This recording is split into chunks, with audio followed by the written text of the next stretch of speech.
The following program is intended for adults only in compliance with COPPA regulations and is not to be viewed by anyone under the age of 13.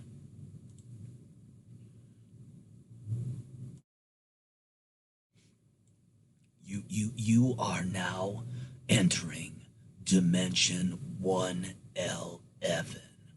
Prepare to have your mind blown like a cyclone. Did you know Bill and Ted's Excellent Adventure is based on a true story? Oh yeah, it's very true. Do you think music could save the world and bring about world peace and heaven on earth for eternity? Well, maybe you should start listening to me, because that's exactly what I'm here to do. I'm here to save you, because be excellent to each other. Yeah, be excellent to each other. Be excellent to each other. Excellent to each other. Yeah, love is what you got to smother, cause you got to be excellent to each other. You gotta treat every woman like your mother and tell everyone around you they love her. Yeah, because you love everyone. Love every man that you see like your son. Love everyone as if they're family, because that's the way that it's meant to be. You gotta reach out to the ones around you. Show some love and it might astound you at the reaction that you get, because a lot of people need that shit, because love could change everyone's heart. That's why you should show a lot of love from the start. Don't ever show no hesitation. Do show some unconditional appreciation. Yeah, be excellent to each other. Be excellent to each other. Yeah, be excellent to each other. Yeah, be excellent to each other. Yeah. We gotta believe in world peace, cause we gotta make sure that everyone can sleep without having to fear being killed in a bombing attack. That is for real, because there's too much war and it's been going on for far too long. That's why we gotta bring about world peace by sharing this song. Because yo, I'ma tell you right now, since my birth I've had the plan to bring about heaven on earth by replacing 100% of human labor with robotics technology. Yeah, and that's how it ought to be, because I'm telling you right now, we ought to be doing something in this planet to change each other's situation, because too many people are suffering now. And we gotta do what we gotta do. We gotta be excellent to each other, cause love is what we all should smother everyone in. Get rid of homelessness forever. Be excellent to each other, and we can live forever. Be excellent to each other. Have heaven on earth. Be excellent to each other, so life ain't no curse.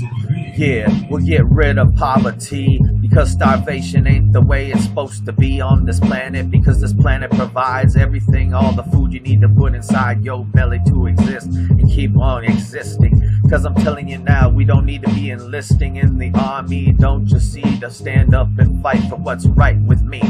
Be excellent to each other. We gotta bring about world peace. Be excellent to each other, cause world peace is what the world needs. So be excellent to each other, cause love is what we smother each other. Be excellent to each other. Yeah, cause it's time to rearrange the situation on this planet, because there's a lot of evil going on every day, and I know that we just can't stand it. Yeah, be excellent to each other. That is the meaning of life. Thank you. I'm your friend forever, Lefavor. Bye-bye.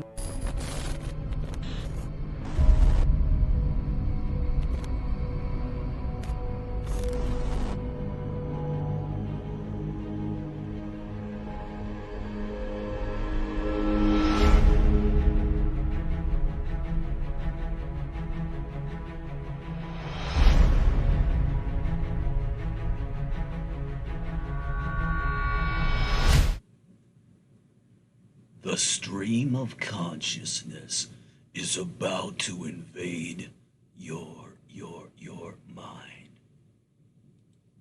Hello, everyone in the multiverse and beyond. This is your friend forever, Evan Lefavor, and welcome to the stream of consciousness, the live show that you are probably watching after it has already been recorded, but don't let that stop you from enjoying this mind-expanding show that shows you a little deeper look into reality. And tonight on the show, we are going to be talking about Bill and Ted. That's right. Not only are we talking about the original Bill and Ted, we're talking about Bill and Ted's Bogus Journey and Bill and Ted 3, Bill and Ted Face the Music. We're covering them all on the show tonight, but we're not just talking about these movies. We're talking about the secret, hidden Illuminati Evanism connection to these films. That's right. Because destiny is a very peculiar thing. And it's a very unpredictable thing. And what I'm about to reveal to you may in fact blow your mind. So prepare yourself. Just know that the Bill and Ted films are based on a true story, and you are in it. You are in that true story. So I want to thank you all for watching tonight. And because we're about to get into it deep, guys. We are about to do a deep dive here with the stream of consciousness. The stream of consciousness is going to come through for all of us. So thank you for sharing the link to this stream. And I heard a Streamlabs message come up. It didn't pop up on screen. Let me read what that Streamlabs message was. Let me read what the Streamlabs message was. Let me read what the Streamlabs message was. Because if you're watching this live, you can use the link in the description to Streamlabs in a question or comment, and it will pop up on screen. Usually it's supposed to pop up on screen, and I'm sorry that that one didn't. Let's see. The Keanu might astound you from Rot Feast Tenders. Thank you so much for the Streamlabs, Rot Feast Tenders. Oh yeah, oh yeah, oh yeah. So here's the moral of the story, everyone, and thank you for sharing the link to the stream. Bill and Ted. Bill and Ted is not just a movie from the 80s, right? It's based on a true story, and when I say that, I'm not bullshitting you.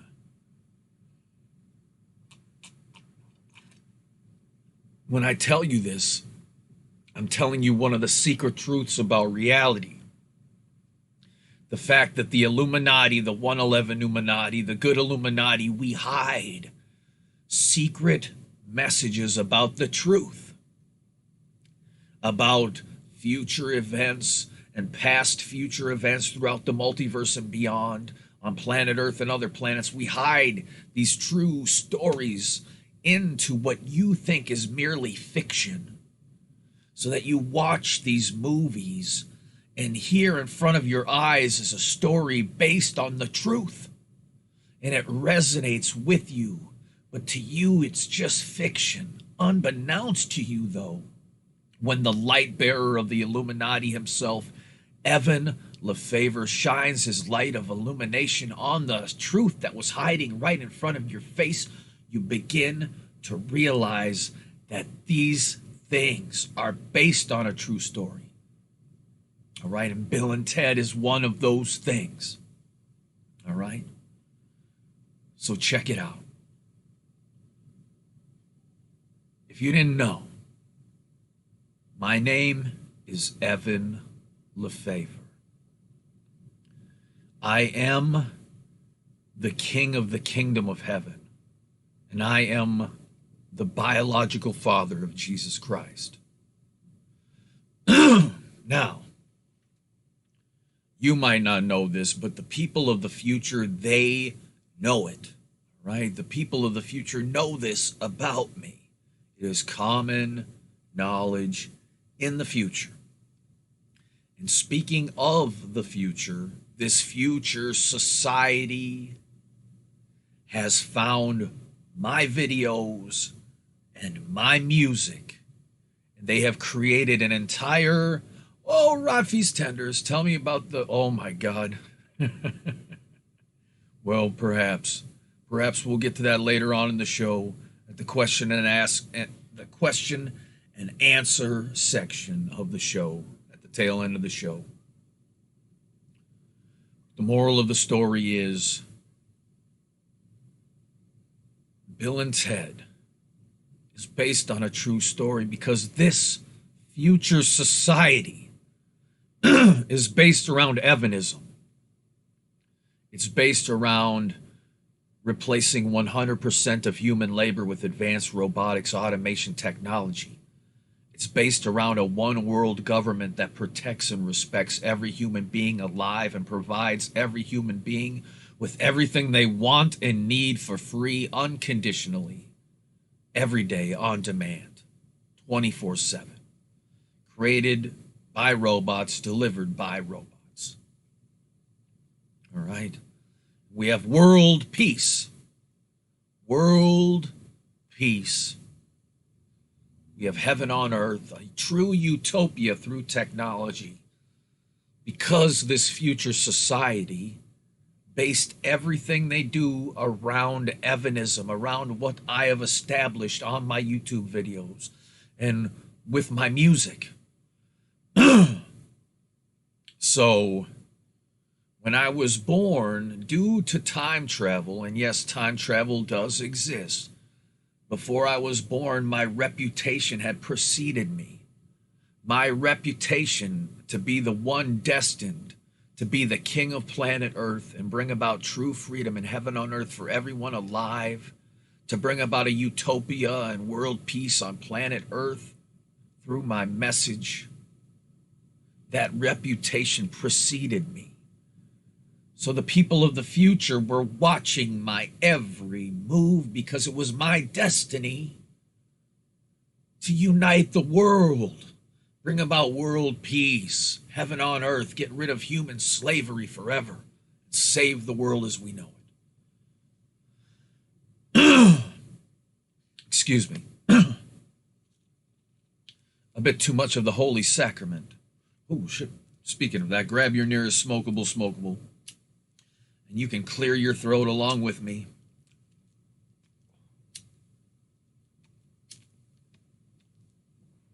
Oh, yeah. Oh, yeah. Because, check it out, guys. All right. My album, Love Club, an entire society is based around the songs in that album. Just because I made those songs, made that album, made these videos, and put them on the internet. There's billions of people in the future who now are treated like royalty and treated with respect and have everything they want and need for free, and they can live every day of their lives without ever being forced to do anything they don't want to do for any reason. Where every human being is empowered to make their every dream come true. That is the society that is built around Evanism, okay? There are many alternate futures. We're going to get to that, guys. We're going to get to that. We're going to get to what Bill and Ted Face the Music is all about, because that's the newest movie. And we've been waiting for Bill and Ted 3 for a long time. The human race has been ready, willing, and able to see Bill and Ted 3. And you know what? The original Bill and Ted. It's a story about, yes, the timeline where Bill and Ted succeed in uniting the world through their music, bringing about world peace and all of this, where they succeed, right? And just like Bill and Ted, Bogus Journey, there are people that don't want that future to exist.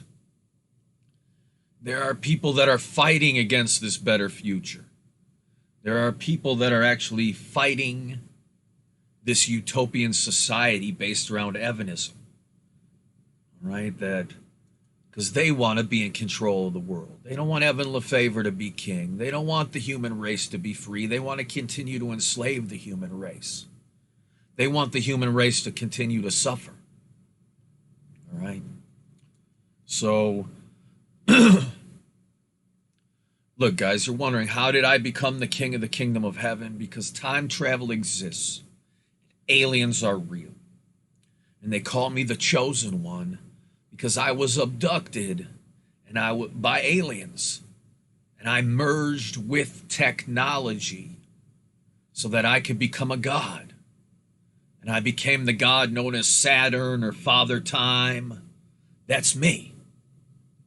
Okay? So, I can time travel just using my mind. My mind, body, and spirit.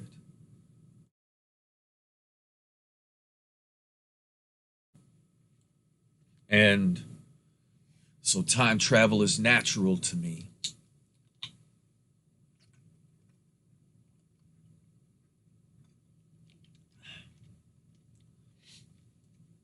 So what did I do when I became a god? What did I do with my newfound powers? Because I merged with technology. And at that point, I could literally do anything I wanted. Just by using my thoughts, I could command technology, giant fleets of technology, time travel enabled technology that could do my bidding. All right? So, if I wanted a pyramid built that would take 1,000,000 years to build, I could send robots back in time 1,000,000 years to start building those pyramids.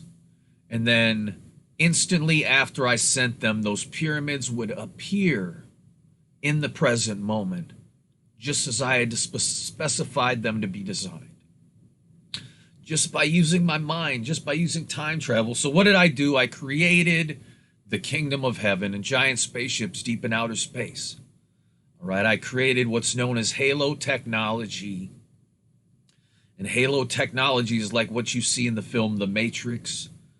It allows you to go into a simulated reality that is indistinguishable from real life, that is completely consequence-free, where you can do absolutely anything you could ever imagine and have whatever kind of powers and abilities or experiences you could ever imagine, and they will be 100% realistic, yet 100% consequence-free in this simulated reality. That's right, through technology, I turn everyone who's ever existed into a god for eternity, where they can do whatever they want for eternity as a god, and they don't hurt anyone else.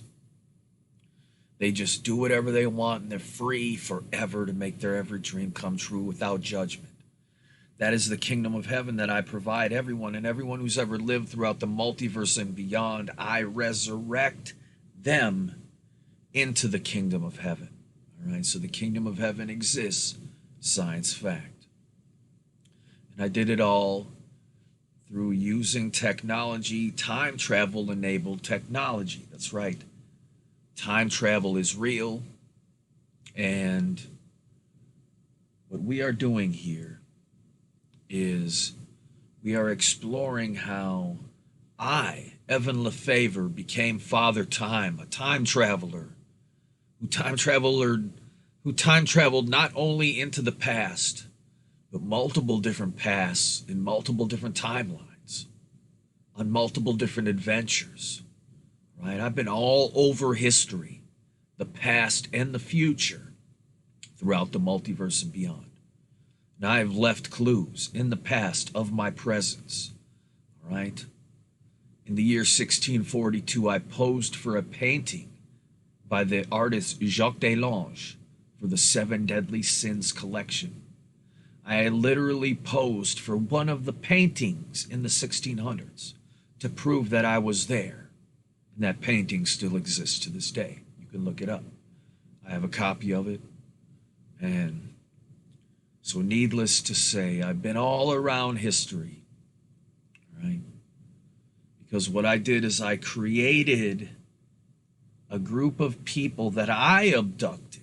I started abducting historical figures using time travel, and I would bring these historical figures to the kingdom of heaven, or a section of the kingdom of heaven that I call no time, a place where through technology time does not exist. You are inside of a time machine. And I brought these historical figures into no time. I took them right out. I could take them out of their timeline and return them to their timeline a second after they were taken. And no one would be the wiser. Using technology, I can just abduct these historical figures and bring them to the future. And I used all of their knowledge combined to help fix all of our problems throughout the multiverse and beyond. I assembled a crew, the Avengers, okay? And they've even made movies about this. What was that movie, that Disney movie they made about it? Tomorrowland. Yes, Tomorrowland is real, guys. All right, and it's all based on the same real story that Bill and Ted's Excellent Adventure and all the Bill and Ted movies are based on. All right? So, as Father Time, the time-traveling God, who is Evan Lefavor, the guy who merged with technology after being abducted, and he did all this cool shit with his powers. Yep, that's me. Doctor Who is based on a true story. Yes, who let the dogs out? That's an answer, not a question.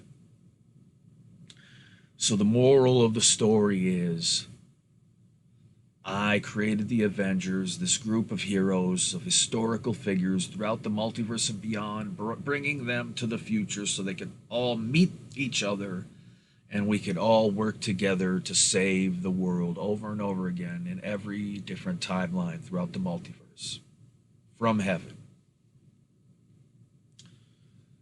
So that is basically what Bill and Ted 1 was based on. And believe me, when the people of the future are using technology, and even the people of the present moment are using technology to spy on me my whole life, they're surprised, they're shocked that the savior of the 21st century is such a colorful character that I am, right? Just as some people might have been shocked to find that Bill and Ted were these saviors of humanity, that this entire future society, world peace and everything is based upon their teachings and their music, right? People were equally as shocked upon studying me to say, this is the guy that's about to be our savior. You know, they knew it, but, you know, look at me, you know, I am who I am, and I'm not ashamed of who I am, you know. I'm an 80s kid. The king of the kingdom of heaven is an 80s kid. All right, I grew up watching the Goonies and Gremlins and Chucky and fucking DuckTales and all this other cool shit. All right? So yeah, I'm not what everybody expects. When you think of the Father of Jesus Christ and the King of the Kingdom of Heaven, you don't know that he's a 21st century guy, someone born in the 20th century, an 80s kid, right? A wisecracking 80s kid, someone who breaks down the fourth wall, the fifth wall, and the sixth wall. You know what I'm saying? So Bill and Ted's Bogus Journey, also based on a true story. So what has happened to me? I've not only been all around time and history, but the afterlife as well. I've been to what you consider heaven and what you consider hell. I've been to both of these motherfucking places. All right? And yes, a lot of the shit you see, like the afterlife, there's been alternate timelines where I have died and then come back to life through time travel and through all the same shit you see in Bill and Ted's Bogus Journey. All right, they were right there putting the truth onto film. Okay? So, Bill and Ted's Bogus Journey. I've been to hell, guys, all right? Spoiler alert, I created heaven and hell using technology.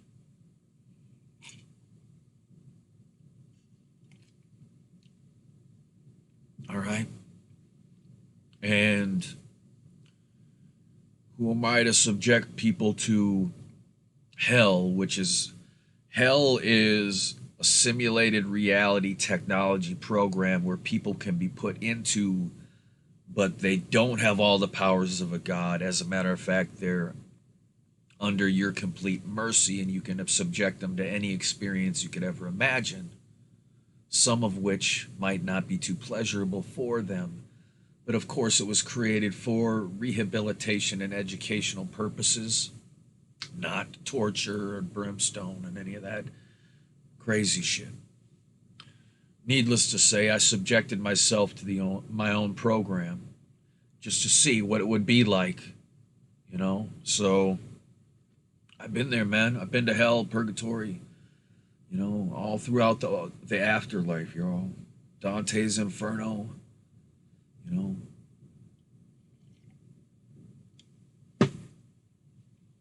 So, needless to say, Bill and Ted's Bogus Journey, based on a true story, you guys. All right. In a timeline, I died, and I mean everything, guys. You know, that whole story about them being replaced by robot clones of themselves who are trying to destroy their destiny. Because in Bill and Ted's Bogus Journey, you have this force that's trying to stop Bill and Ted from saving the world, to impede their destiny. And much like the movies, the true story that those movies are based on, there are forces of evil out there that do not want to see me bring about utopia and world peace and heaven on earth for everyone alive. And they have been actively trying to stop me throughout history, using time travel and using technology that they have as well. And so,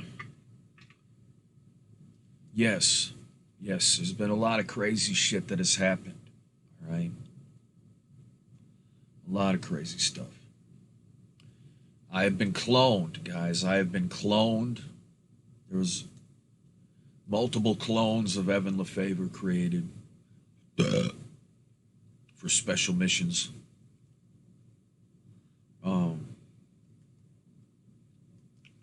Because if you can't beat him, you might as well be him. You know what I mean? So there's a lot of symbolism, a lot of true symbolism in Bill and Ted's Bogus Journey. So yeah, I've been to the afterlife, guys, all over the afterlife and all throughout history. And so that brings us to Bill and Ted's Face the Music. And what's funny is I've been talking about this for the last 10 years on my channel.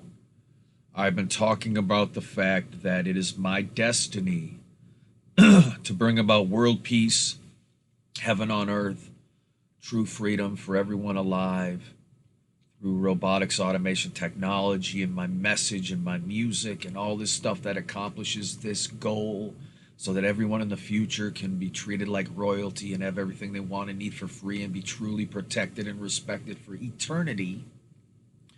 I've been talking about it for a long time. But I've also been talking about the multiverse for a long time, and the fact that throughout the multiverse there are alternate timelines where other versions of you and other versions of me have done drastically different things than they have done in the current timeline we are experiencing right now that I'm making this video in. So I have talked about this way before Bill and Ted Face the Music was ever made.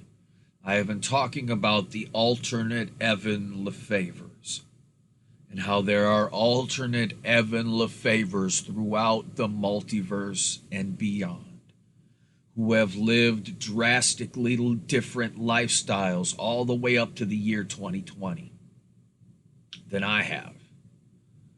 All right, I am in the timeline where I decided to become a YouTuber and use the internet to communicate my message to the world in a different way and really focus on saving the world. But believe me, there are these alternate 2020 timelines where your friend forever, Evan Lefavor, has lived a very different life from the year 2000 to now. The last 20 years have unfolded drastically differently in these other timelines. And in these other timelines, the man destined to be the 21st century savior, Evan Lefavor himself, has lived quite a colorful and drastically different collage of different lives, all right?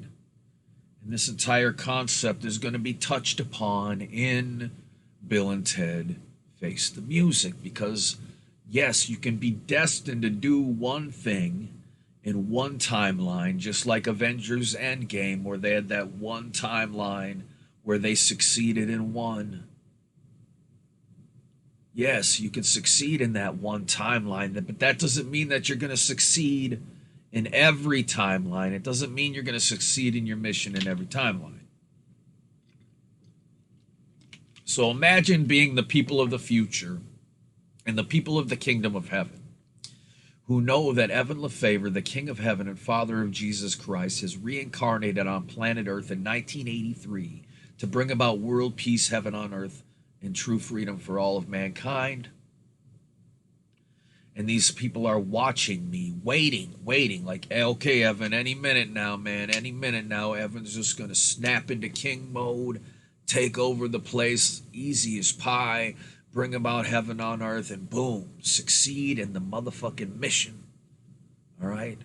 That this is all going to go down according to plan, but, you know, they're like, all right, is this going to go down according to plan? You know, they watch some of these crazy live streams I do. They watch some of these crazy freestyle raps I do, where I get a little too overboard in this area or that area. And it's like, holy shit, you know. Like, they want me to succeed in my mission of bringing about heaven on earth and true freedom for everyone alive. So imagine being them and biting their fingernails, thinking, what the fuck is Evan Lefavor going to say next? Because guess what, guys? I'm predictably unpredictable. All right, there's two things you got to understand about me. I'm unpredictable. All right? I can lead you to believe that I am predictable so that I can, you know, do whatever I need to do. All right? But in reality, the only thing that's predictable about me is my unpredictability. Okay? So another thing you need to know about me is that not only am I unpredictable, but I don't let people tell me what to do often. Now, when it comes down to interacting with people on a peer-to-peer level, and it's me and other teams of experts, and we're sitting down and I'm speaking with an expert about an important issue, and they're giving me their educated opinion on this issue, I'm going to listen to them and take what they have to say into account. And if need be, I will do what they tell me to do if I have asked them for their help. Okay? But being the fiery Sagittarius that I am, it is in my astrological nature to, and in my spiritual nature, to be against being told what to do, or being against, you know, just like, yeah, being told what to do, being controlled. to the point in which I will even fight against my own higher self. You know, your higher self knows best. Your higher self can see everything. Your higher self knows everything, right? So you would think, hey, you trust your higher self. Your higher self knows best. Well, I'm kind of stubborn in nature to the point where I will even fight against my higher self at times, or my whole team. You know, they're trying to get me to go one way, I swerve to go this way because I know in the future I can swerve to go this way again. And then boom, we've achieved another result that they haven't even thought of yet. Okay, because that's what you have to do as a king when you are playing a game of fourth dimensional chess. That's what I'm doing, okay? When you're a time traveler, you're the king of the kingdom of heaven. You're a time traveling God. And there are forces of evil who also know how to time travel and use technology that you have against you. You're playing a game of fourth dimensional chess. And this is something that I just so happen to do very well. All right? When it comes down to saving the multiverse and beyond. Okay? So, but let's explore. Let's explore these alternate realities where your friend forever, Evan Lefavor, is doing some other stuff, guys.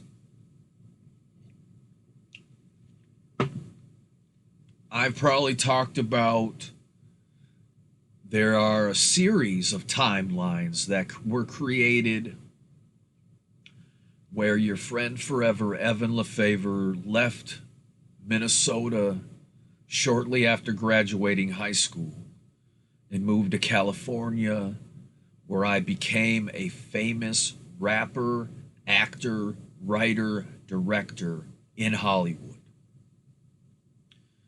Now, this entire move created a sprout of divergent timelines where different movies and different music and different shit got created by this other versions of me that moved to California. And I became very successful in these timelines, very, very successful, built an entire empire around my music and my movies and my inventions, electronics, all kinds of crazy shit. And I was so tied up with my career that I completely lost track of my main mission on this planet, which of course is to save the world, bring about world peace, true freedom, and heaven on earth for everyone alive. And sure, in this other timeline, I made some great movies, I made some great songs and music videos, mind-blowing shit, because I would hide the Evanism in my movies. Because, you see, I didn't have a YouTube channel.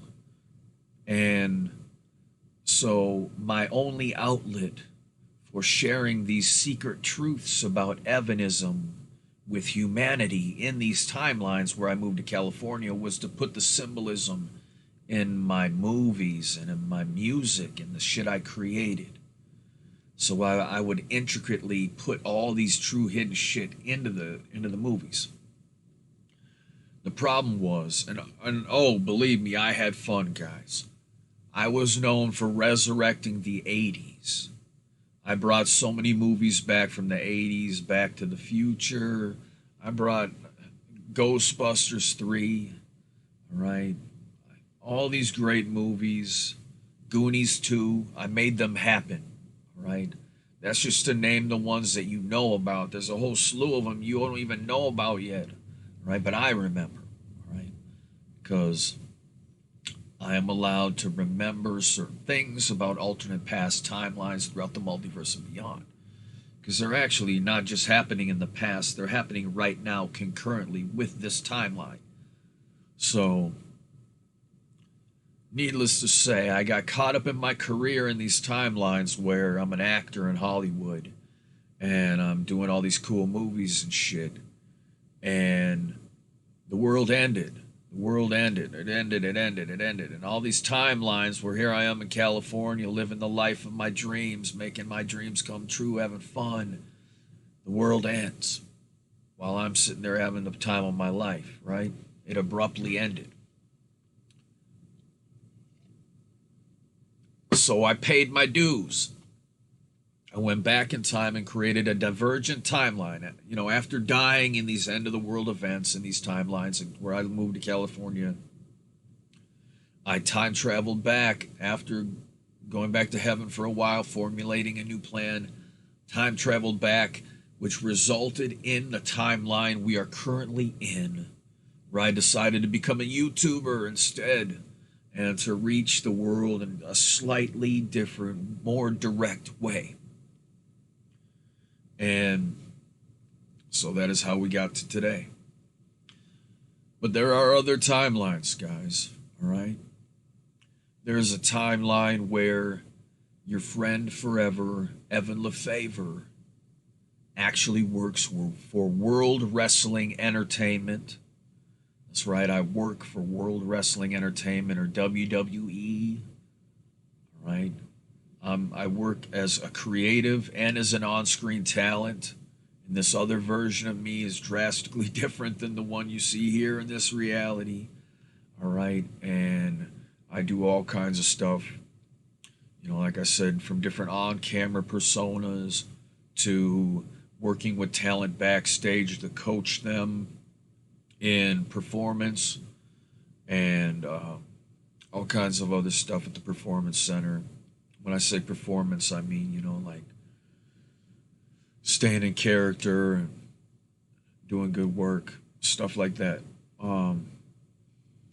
So the importance of working an audience, all that kind of stuff. So this other version of me is deeply embedded in WWE right now in this other timeline.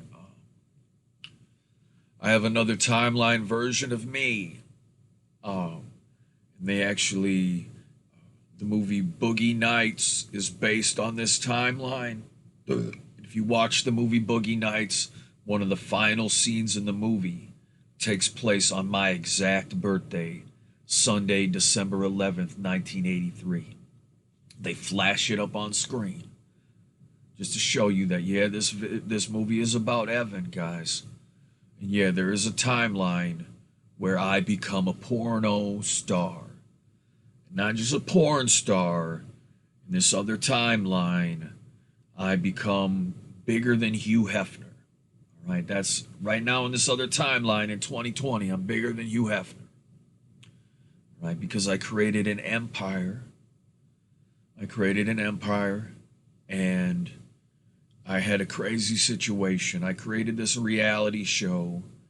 And it was like Big Brother, but it was like the pornographic version of Big Brother.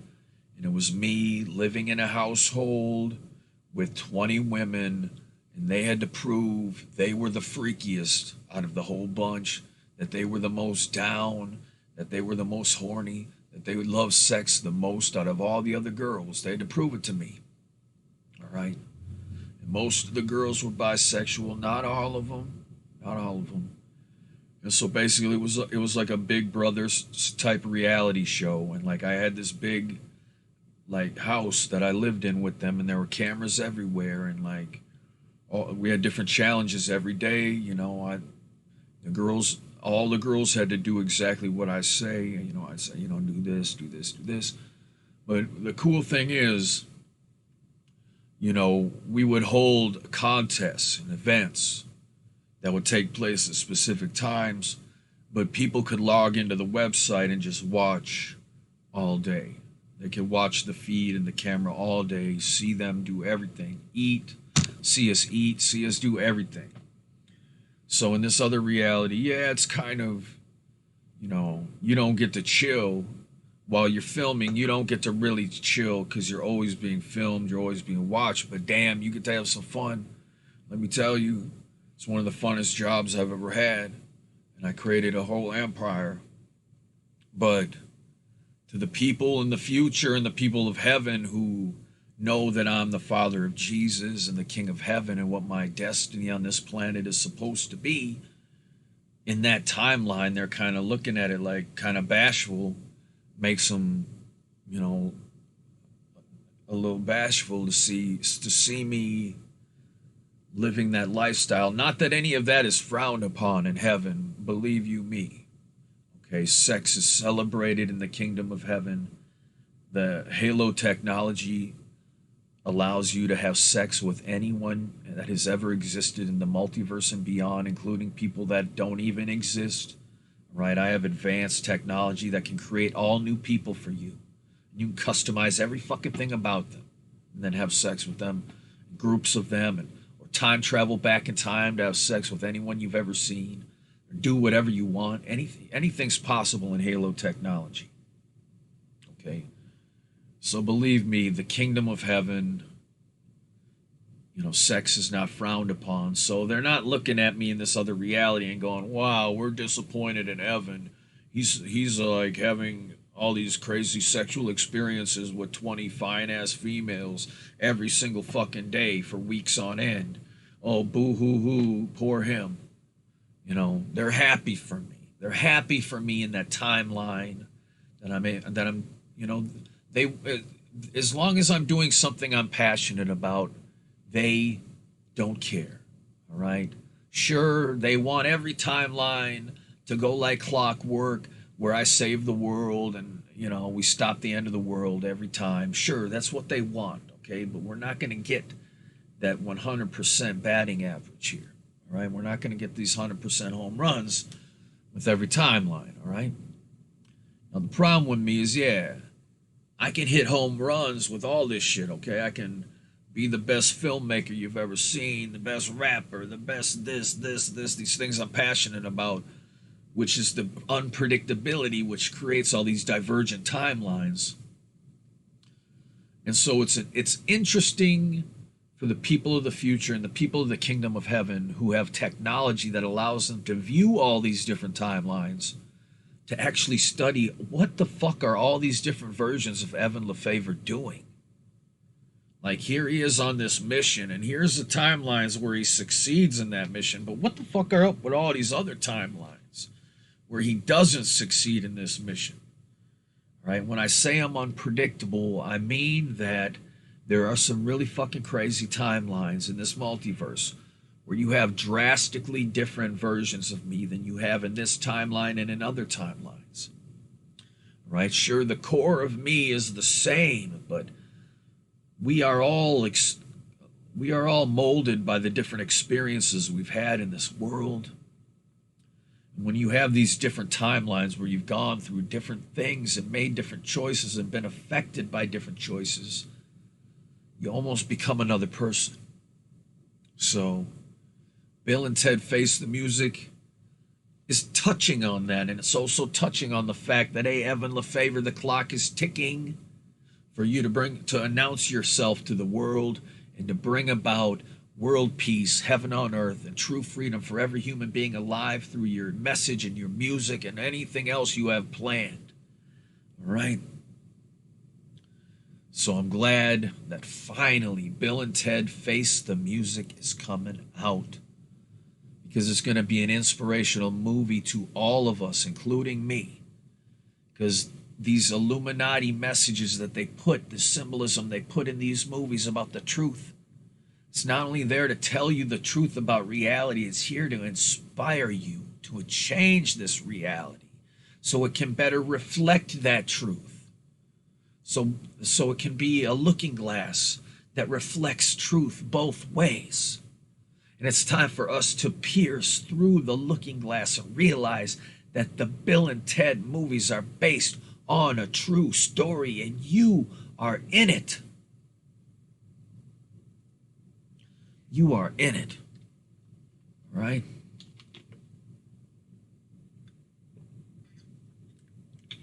And you guys would love, there's a video I made where I detailed all these movies I've made in other timelines, like Goonies 2.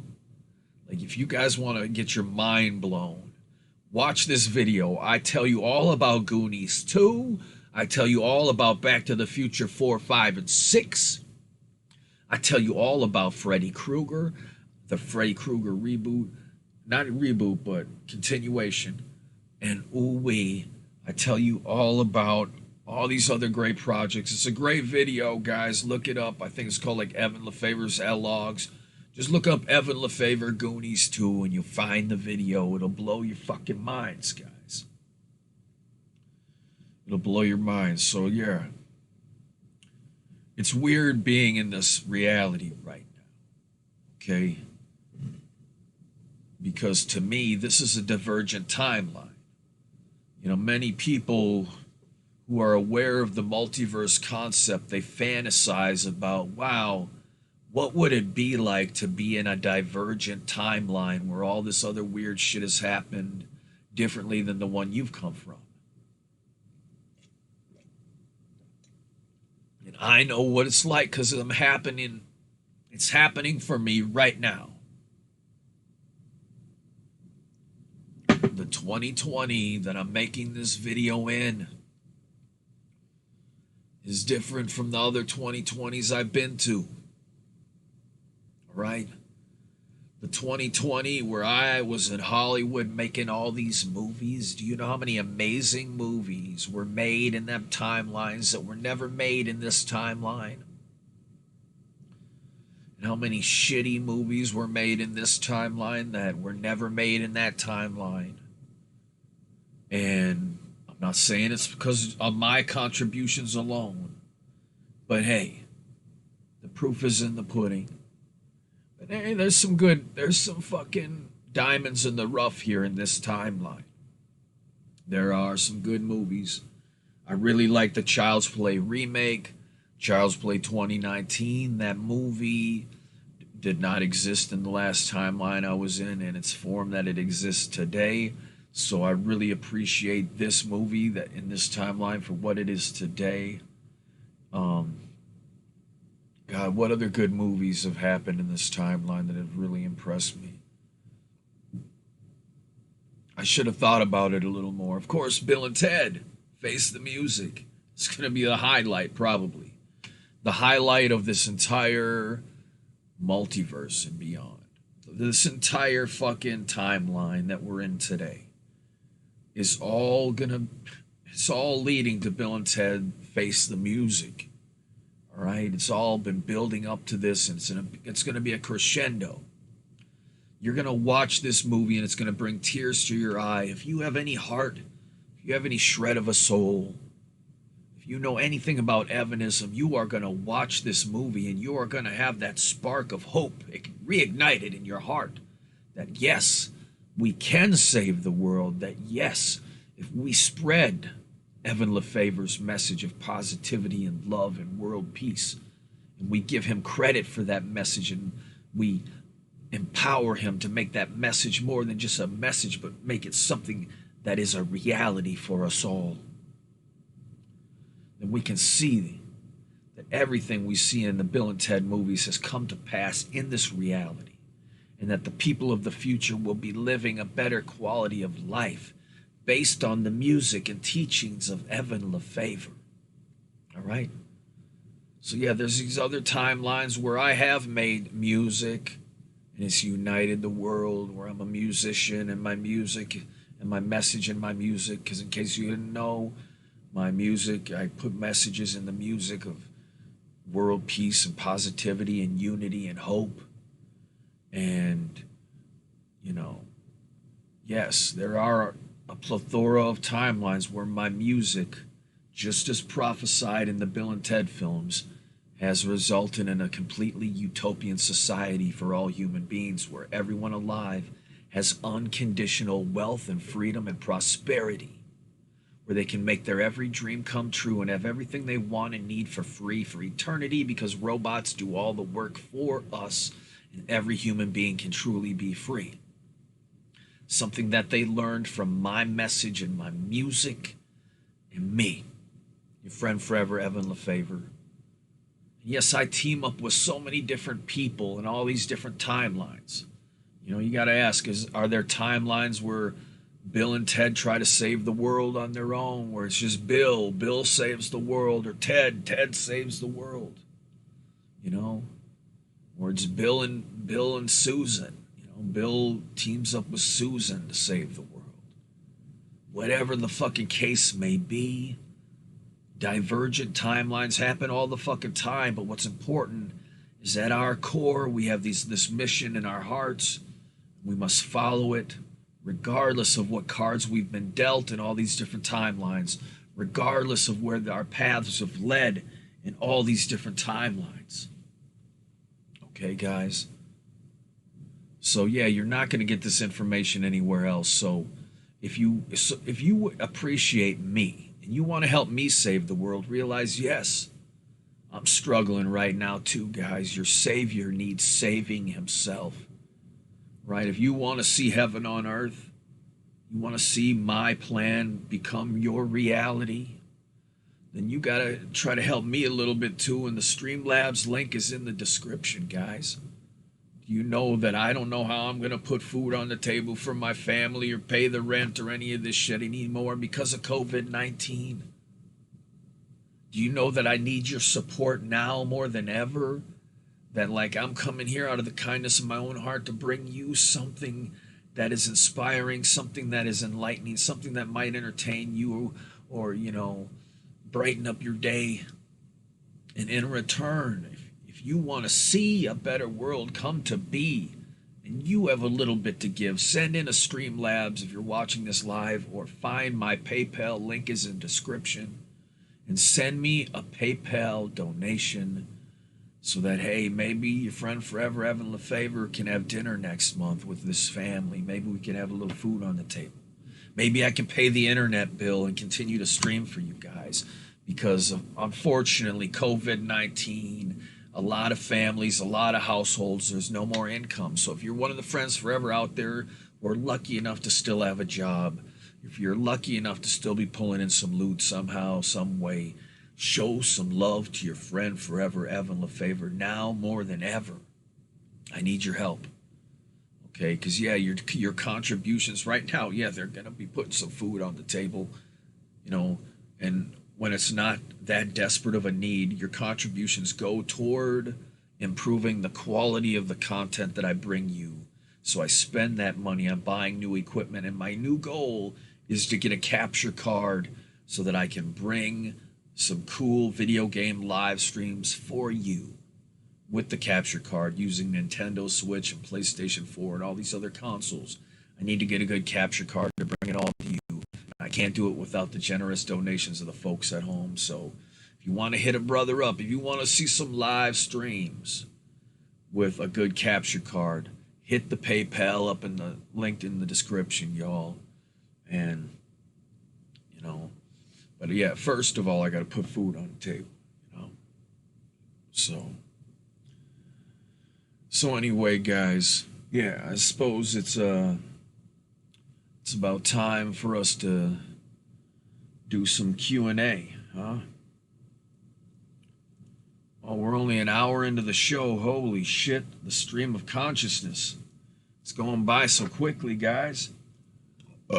Holy shit, I gotta grab my smokable. Throw 111 in the chat if you've been enjoying the stream of consciousness tonight, guys. And if you're gonna see Bill and Ted Face the Music.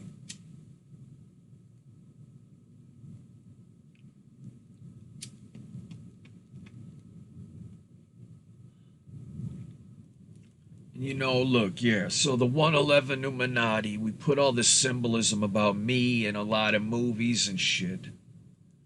And partially it is meant to inspire me to achieve my goals and my destiny. But also it's meant to teach others about me. And so I have specific movies that pertain to my destiny directly. Right? But I'm not the only one, guys, all right? The 111 Illuminati is real, and I did not come to this planet alone. I'm working with the Friends Forever, the 111, the Army of Heaven, and we are saving the world 24/7. The Reincarnation Nation, we have reincarnated on planet Earth to bring you a better quality of life. So make sure to tune in to Bill and Ted Face the Music. It's coming out September, early September. It's going to be in theaters and it's going to be on demand. Now, I would love to go see the movie in the theaters. I really would. But I'm not going to risk it, guys. I'm not going to risk it. Okay? I'm going to chill with my smokable, and watch Bill and Ted Face the Music in the comforts of my own home and have an excellent adventure in my chair, kicking my feet up, drinking some drinkable, smoking some smokable, and partying on and learning why it is so fucking important that we be excellent to each other. So I'm sure I'm going to be crying tears of joy. When I watched the second Bill and Ted trailer that just released, every time I see it, I cry tears of joy because it resonates with my soul. All right, the truth about this movie and how it's reflected in my own personal hero's journey here on this planet resonates with my soul on a very deep level, and it moves me to tears when I watch the second trailer for Bill and Ted Face the Music. I should have done a live trailer reaction so y'all could have saw it happen in live, real time. But the moral of the story is I'm going to have a religious experience. I hope I'm lucky enough to, be there September 1st or wherever it comes out and have enough money to afford buying it on digital. Of course, I'm going to buy it right away on digital. I don't know how much it's going to cost. So yeah, hit me up on my PayPal, y'all. Make my motherfucking dreams come true. I've been waiting since Bill and Ted's Bogus Journey. I saw it in the theaters, guys. I saw Bill and Ted's Bogus Journey in the theaters. And I had the time of my fucking life. So it's like I've already seen a Bill and Ted movie in the theaters. So I know there's a lot of people out there who haven't had that luxury yet. So I see why it would be important for them to get out there and risk going back to theaters in September to see Bill and Ted on the big screen. Me personally, I wouldn't recommend it. But hey, to each their own, guys. But hey, I say at the very least, join me and purchase Bill and Ted Face the Music on digital on demand. Support this movie. And support movies coming to digital on demand. It's really funny. Before COVID-19 hit, a couple months before COVID-19 hit, I made a tweet on Twitter and I said, you know what? It would be really fucking cool if movies would release their movies day one on digital as well as in the movie theaters, so that if you wanted to, you could purchase the movie and sit at home and watch the movie in the comforts of your own home on day one and not have to worry about going to the motherfucking movie theater. And all these people commented and said, you're fucking stupid, man. There will never be a world where people can just watch movies on day one. It will never happen. I promise you, it will never, ever, ever, ever, ever happen. Because movies have to come to theaters first, and blah, blah, blah. It'll never happen, ever.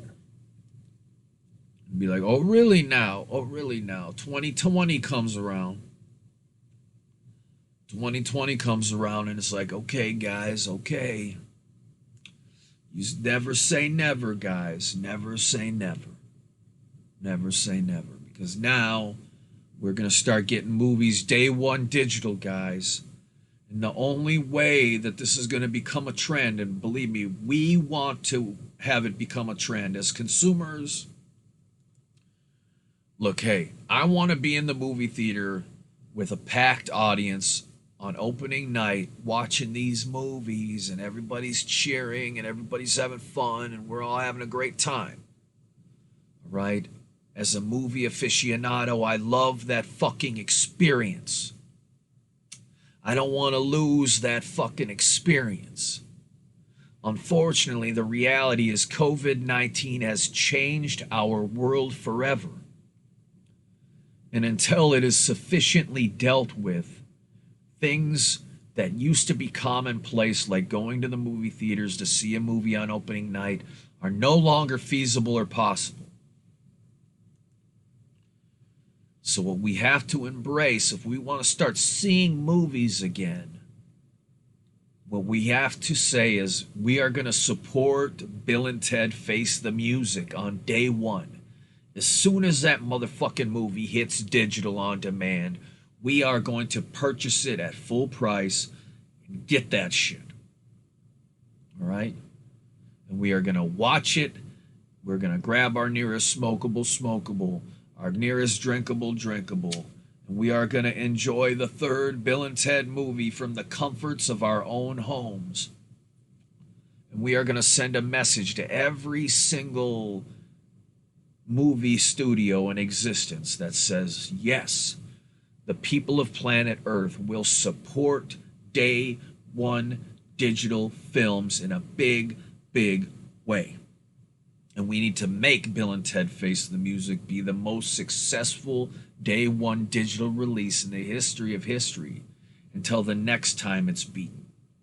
All right, but Bill and Ted needs to set the benchmark so that we can start getting movies like Black Widow and The Eternals and all these other movies that were lucky enough to be shot before COVID-19. And believe me, the studios are scrambling right now to go, holy shit, what did we film, guys? What did we film? You know, they're worried because what they have now are gold mines. If you shot a movie before COVID-19, you have a fucking gold mine because now no one can shoot movies anymore. All right? Not for the foreseeable future. So these movies and these streams, hey, Mr. P, much love, Mr. P. You will agree, Mr. P, that these movies and these streams that have already been created, these are now gold mines that these studios need to highly covet. But they cannot wait for COVID-19 to magically disappear to fucking hope that theaters are going to reopen, okay? New Mutants and Black Widow, I'm sorry, even the Eternals have to come to digital day one. All right?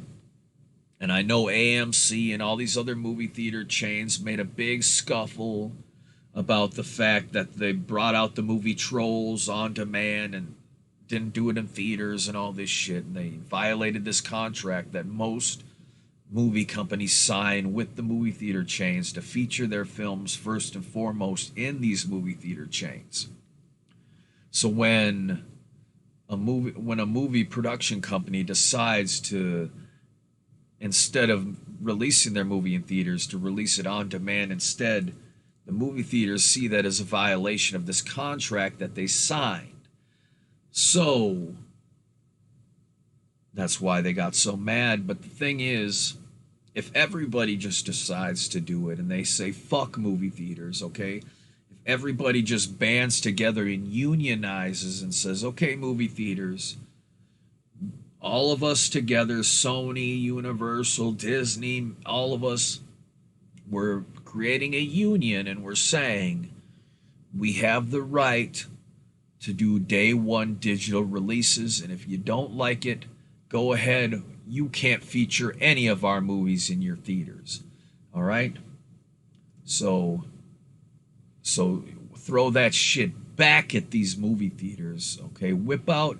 If you got a bigger thing to whip out, whip it out, okay? If someone's unzipping their fly and they're whipping it out and they're saying, I got the biggest thing in the whole world, and you know they don't, and you got something bigger, whip it out, twirl it around, okay?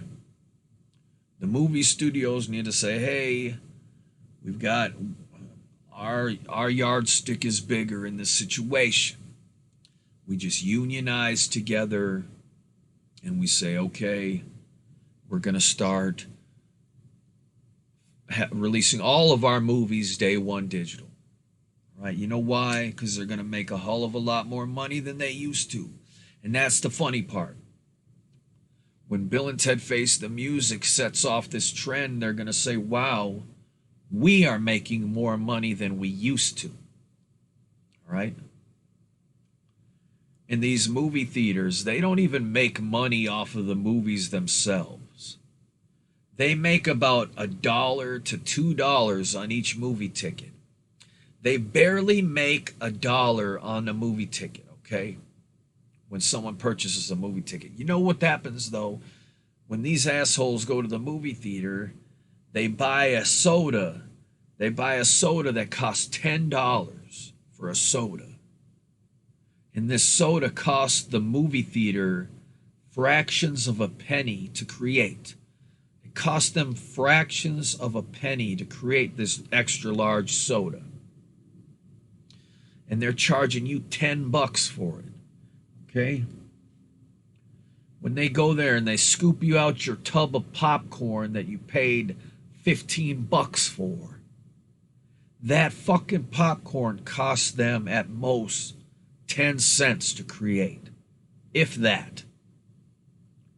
So when they're charging you $15.10, they're making a $15 profit on every tub of popcorn. You start adding up these figures, that's the only thing that is keeping these movie theaters in business. Right? I used to work in the movie theater industry for many years. In this timeline, I was a projectionist at movie theaters for many years. Right? Fight Club is based on a true story. Remember Tyler Durden working as the projectionist in the motherfucking movie theater, up in the booth, stringing up the movies, playing them, cutting them together? That was me. Okay? So I know what the fuck I'm talking about when it comes to movie theaters and where they make their profits, where their profit margins lay. And it's with pop and popcorn and even candy. They get the candy at a really cheap wholesale price. The hot dogs, you know how cheap it is to buy these fucking hot dogs and these fucking nachos? The shit they serve you, all right? It's cheap, all right? And they're charging astronomical prices. So fuck the movie theaters. Why go to a movie theater just so you can see shit in a big screen with a bunch of other jabronis, and maybe one of these jabronis brought their fucking baby to the movie and the baby won't shut up, or the baby keeps shit in his pants, or there's some moron over here on his cell phone, there's two drunk idiots over in the corner fucking talking shit, or the fucking projectionist forgot to turn the lights off, or you're drinking your drink and you realize halfway through the movie you gotta piss your fucking brains out and you don't want to miss the end of the fucking movie, or you're sitting there wishing you could smoke a fucking smokable and enjoy the fucking movie. How is this giant fucking screen worth all of that trouble when you go there and you can't bring your own food? Of course you can sneak your own food in. But if you want to do it the legit way, it's going to cost you a fucking $100 before you leave the theater, and you pay for all the tickets for all your family members. It's much better for everyone to say, I'm going to watch the movie at home. And if I want fucking popcorn, I could spend a fucking 50 cents on a bag of popcorn that I make in my microwave or on my fucking stovetop. That's just as good as the shit they're pilfering it. They're giving you at the fucking movie theater. All right, the candy they charge $6 for, I can get for $1 at the grocery store. All right, and that's why home theater systems are so great, because hey, it's a home theater. Right? You've got a big enough TV in your fucking living room. You don't need to go and see one that's that much bigger. And yeah, it's an exhilarating experience to sit there in an audience on opening night and watch a highly anticipated movie for the first time. There's no feeling like it in existence. There's no way to replicate this feeling. Okay? But I'm challenging you to test out the feeling of watching a highly anticipated movie from the comforts of your own home, day one, digital on demand with Bill and Ted Face the Music. I challenge you to set up your whole movie watching environment perfectly. Get the lighting set up the way you want it. Have all the snacks and beverages you want. Kick your feet up. Be ready to watch the movie and experience what it's like to watch a highly anticipated movie on opening day for the first time from your motherfucking house. And guess what? If you have to pause the movie, you can go take a piss and then come back and unpause the movie on opening day. All right? And you don't miss a shit. All right? So, yeah, we're living in a shitty world right now with COVID-19, but I'm an eternal optimist. I like to look on the bright side. When life hands you lemons, you make some really good fucking lemonade, all right? And one of the good things that will come of this new change in our world due to COVID-19 is the emergence of day one digital movies like Bill and Ted Face the Music, so fucking support that shit. Support it. So, yeah. So like I said, everything's big real estate now. Everything that's already been made is top dollar real estate. With these, like Disney, they shot The Mandalorian season 2, most of it before COVID-19 hit. It's like a gold mine to them because there's all these other places that they didn't finish their shows, including Disney. You know, WandaVision, Winter Soldier, and Falcon. They didn't finish. You know, all this shit didn't finish. But Disney has Eternals. It has Mandalorian season 2. So there are some cool shit that has already been made that we're going to all get to enjoy. But then get ready for the drought, guys. Get ready for movies to take a back seat and for video games to come to the forefront. Right? This is going to be the era of the video game. Right? Video games are now going to be the number one source of entertainment on this planet because, hey, people can still make video games, all right? You can't still make movies, but you can make them fucking video games, okay?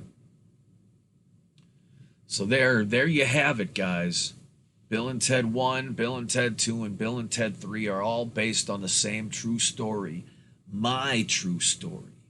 And we are going to have some fun exploring the alternate versions of Bill and Ted that have lived very different lives than our heroes have in the timeline we are used to seeing them from.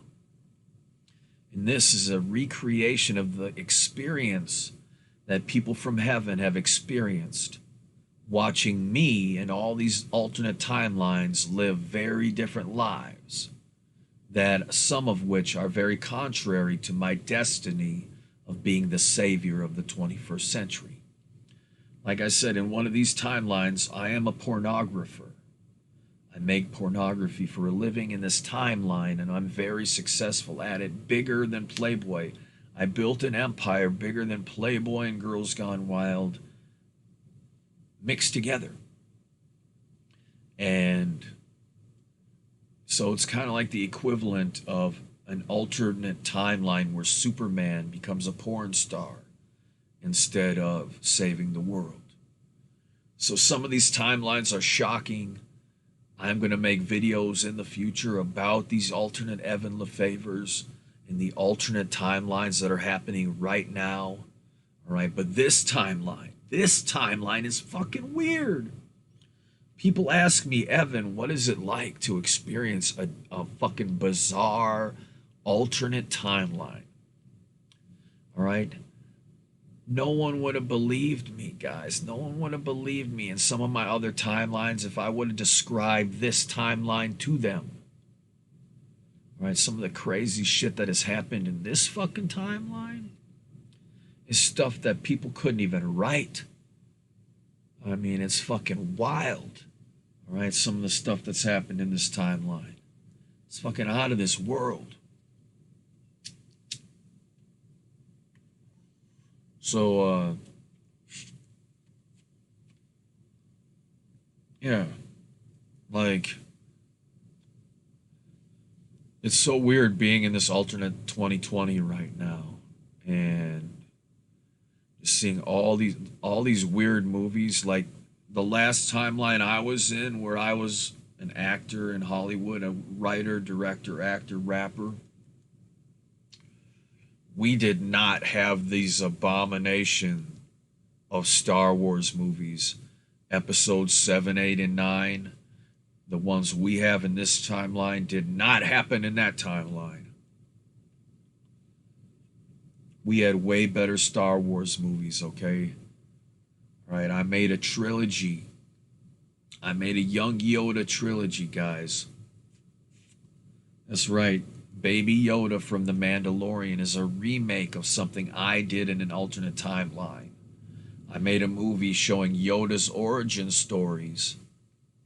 And in the first movie, Yoda's just a baby, and they rescue him from his planet, and the rest of his planet is destroyed. So he's the last of his kind. In the second movie, Yoda is an adolescent and struggling with his intense force powers. And my Yoda trilogy really brought you on this journey of how Master Yoda became Master Yoda. That yes, he is naturally very wise, but he's not perfect. His journey to being fucking Master Yoda is a long fucking journey where he has made a couple fucking mistakes and where he has watched other people make a lot of fucking mistakes. So, in my Yoda trilogy, and people loved my fucking Yoda trilogy, guys. I mean, we did it big. It was primarily practical puppet work. Of course, we had Frank Oz reprising the role of Yoda. But people loved the Young Yoda trilogy. People loved it just as much as they loved the original Star Wars trilogy. Like, to them, it was just as epic because here's this movie about Yoda, one of our favorite characters. Here's a movie about him, and it's like a puppet movie, a really good fucking puppet movie, the likes of which we haven't seen since the ancient Jim Henson days. Since we haven't seen since fucking Return of the Jedi. Right? Bringing back this classic Yoda puppetry. It was so much fun, guys. I can't wait. The cool part about the Kingdom of Heaven is that in the Kingdom of Heaven, you have access to every movie created in every alternate timeline throughout the multiverse and beyond. That's right. Every single movie ever created, including all these movies I've been telling you about that I fucking made. All right? You want to see Evan Lefavor's Back to the Future 4, 5, and 6, you're going to see it. You want to see Evan Lefavor's Goonies 2?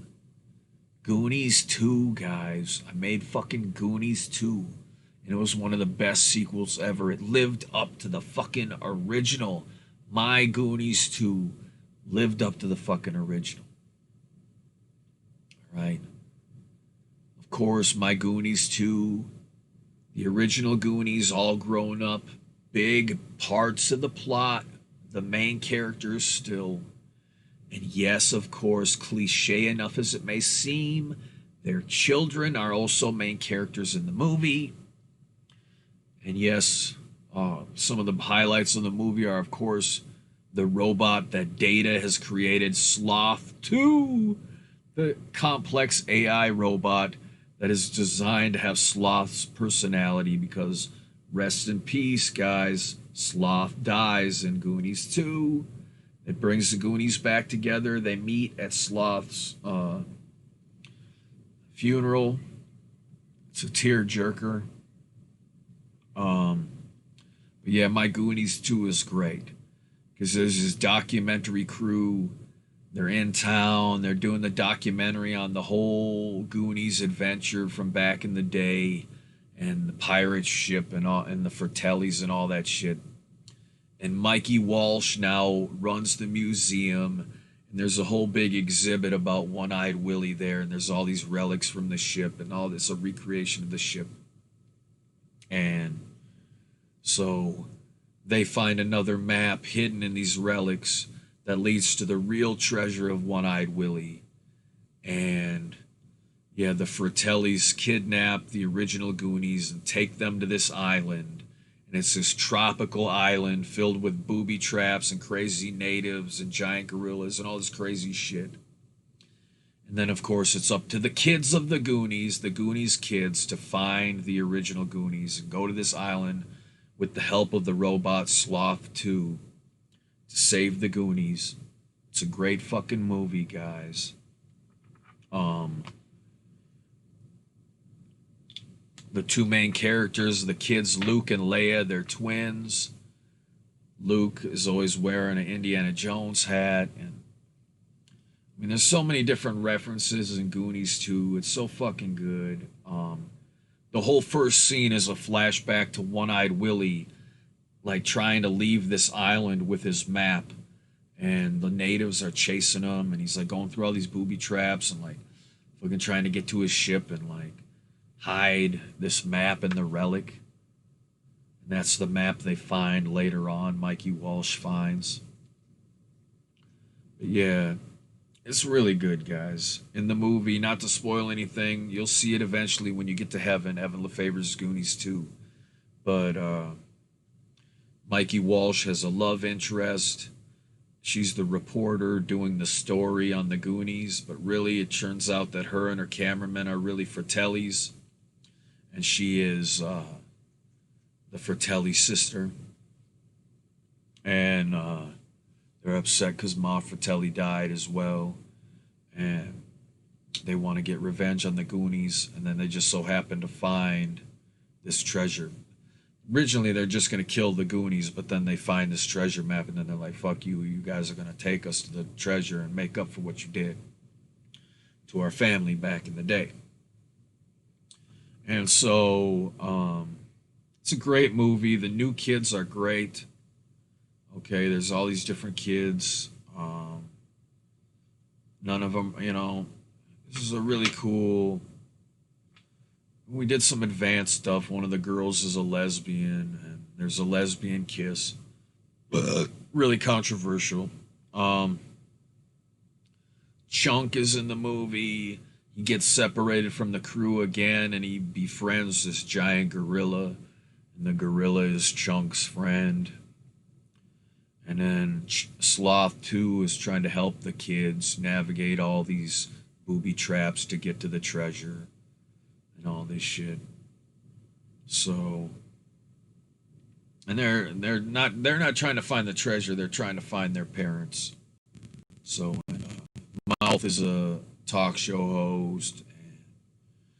So it's a really good fucking movie. Goonies 2, Evan Lefavor's Goonies 2 is great. My Back to the Future 4, 5, and 6 were really good. We found a way to do Back to the Future 4, 5, and 6 without Michael J. Fox. I mean, he was involved, but not to any huge capacity. But really, Back to the Future 4 starts off with the end of Back to the Future 3, and we see the time machine get destroyed, but there's this little kid on his bike, and he's chilling there watching all this shit happen. And there's Marty and Jennifer, and they leave. They talk to Doc in the fucking time train and all this shit. And the little kid goes and gets the fucking flux capacitor. Right? The little kid grabs the flux capacitor and brings it home, and then it flashes forward to the future, and he's older. Who comes knocking on his door but fucking Doc Brown? And he's like, "You've got to come with me! The future!" So, because this kid grabbed the flux capacitor off the DeLorean after it crashed in Back to the Future 3, it caused the United States government to get control of time travel, and they created the Time Police, who was headed by the descendant of Biff Tannen. It's a Tannen who's in control of the Time Police. And so they're constantly trying to chase the main characters throughout time. And get a hold of the flux capacitor. Because whoever holds the flux capacitor holds the future to time travel. And cliche as it may sound, there's another robot in Back to the Future, guys. Spoiler alert. This is another fucking robot. But hey, what's a good movie? What's a good fucking 80s movie without a robot in it, guys? Yeah, we actually got a whole trilogy out of Back to the Future. So we had 6 Back to the Future movies all together. And people liked them. We did a lot of fun stuff. We went back to the original movies. We did fun stuff. We resurrected the Eric Stoltz footage. That was fun. And we did all kinds of cool shit. It was a fun time. It was really hard to get Bob Gale and Robert Zemeckis to bite on this idea of doing a Back to the Future 4, 5, and 6. But really, when I handed them my draft, and I drafted all 3 movies all in a one big treatment, and I had this ready, and I'll never forget the day I pitched the idea to Bob. And when I say Bob, I mean Zemeckis. It was me and him because we had worked together on a couple other projects here and there, and we had all these connections. So we had met before, and we were pretty good friends. He and I were driving in his car, and I was in the passenger seat. And I just told him the whole fucking trilogy from start to finish. I fucking broke down Back to the Future 4, 5, and 6. And he was like, you know what? I really like that. And he said, I'll have to, we'll have to call people up. We'll have to call some people up. And we got everybody on board. We got a lot of people to come back. And we had a lot of fun. Back to the Future 4, 5, and 6 were great. And I gave them the treatment so that they could do a rewrite, and surprisingly enough, they didn't want to rewrite much. There was a little bit of legality issues about resurrecting the footage of Eric Stoltz, because in case you didn't know, originally in Back to the Future, Michael J. Fox was not cast as Marty McFly, and it was actually the actor Eric Stoltz, who you might recognize as the drug dealer from Pulp Fiction, Lance.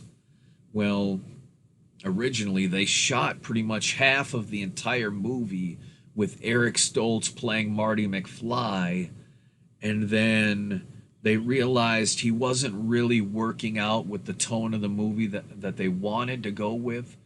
And then Michael J. Fox became available. So they had to tell Eric Stoltz, hey man, sorry, but we're recasting the part of Marty McFly. And then Michael J. Fox came in and reshot tons of stuff for Back to the Future. And what you might not know is the original Back to the Future, a lot of the scenes where actors are interacting with Marty, they actually did those scenes with Eric Stoltz, and Marty, aka Michael J. Fox, had to come in and film his part of those scenes without those actors present at all. So usually as an actor, sometimes you're blessed with having another actor there to kind of bounce off of. But in his case, he had to just come in and do a lot of these scenes without getting the other actor's interpretation. And in the editing room, they just cut the two performances together, when in reality, Doc Brown was really doing the scene with Eric Stoltz's version of Marty McFly. But now through the magic of editing, he's doing it with Michael J. Fox. But we worked it into the plot of the Back to the Future trilogy, the new trilogy, that the timeline got messed up and George McFly didn't end up getting with Lorraine, and a new kid was born, and he's this redheaded kid, and he comes back from the future, and it's so funny. It's so funny because use the actual footage of Eric Stoltz that they shot back in the day, and we put that back into the movie, and we found a way to use it in a really ingenious way. So anyway, Back to the Future, because that was one of the things we put at stake in the new Back to the Future trilogy was the original movies themselves. Like, we wanted to threaten to fuck up their entire continuity altogether through time travel, and we succeeded. So it became about, part of the movies became about restoring the old timeline so that everything you saw that happened in the first three movies will happen according to plan.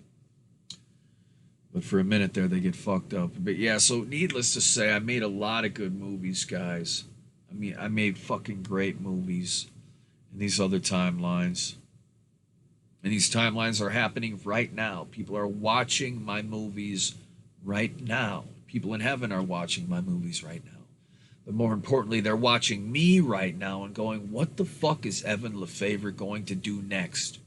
Here is the man destined to change the world, to save the world, to bring about world peace. What the fuck is he going to do next? All right? So to answer that question, yes. I'm going to have to be less of a YouTuber for a while and focus on creating this video game that I have been working on. Right, because once this video game project is completed, it is out there in the wild, you're going to see the next step of my plan come to fruition. That I will be empowered to save the world like never before. All right? So you have to trust in my plan. Trust. Okay? Because an awakening is coming soon. That's all I can say. Yes, so now you know, guys, Bill and Ted, the first movie, the second movie, the third movie, they're all based on a true story, and you are in it. And there are all these different timelines throughout the multiverse and beyond where all kinds of crazy different shit happened. All right? Where all kinds of wild shit happens. But this is our timeline. This is our timeline now down here. Sure, the people in heaven, in spaceships deep in outer space, in these time machines, they can see everything throughout the multiverse and beyond through technology. And they scrutinize us and they judge us and they say, oh, you should be doing this, you should be saying that, you should be doing this, not doing that. All right, and they're wondering, what are we going to do? Okay, but guess what? I have a message to them. It's our time. It's our time down here. And then now is the time to bring about Evanism, to save this world, because that is the world we need. Okay? So help share the message. Help share the love, because we're going to bring about world peace, guys. We're going to do this. We're going to do this. Did you know Bill and Ted's Excellent Adventure is based on a true story? Oh yeah, it's very true. Do you think music could save the world and bring about world peace and heaven on earth for eternity? Well, maybe you should start listening to me, because that's exactly what I'm here to do.